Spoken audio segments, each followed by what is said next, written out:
आणि 2004ला आम्हाला थोडंसं विचारपूस करायला लागली. परंतु काही काही जण पहिल्या टर्मलाच त्यांना वाटतं की मी मोठा झालो पाहिजे, मी भाषण केलं पाहिजे.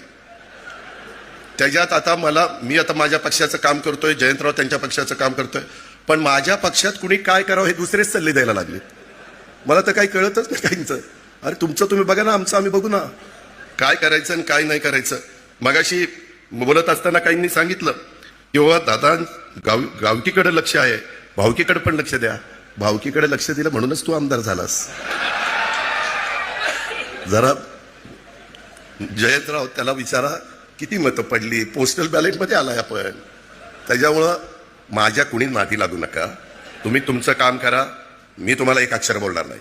मी जयंतराव ज्यावेळेसपासून मी आमच्या महायुतीमध्ये आहे, मी कधी तुमच्या कुणावर टीका टाप्पणी केली? काय कारण आहे? तुम्ही तुमच्या विचारांनी चाललं, मी माझ्या विचारांनी चाललोय. आणि शेवटी आपल्याला साध्य काय करायचंय? महाराष्ट्राचा सर्वांगीण विकास.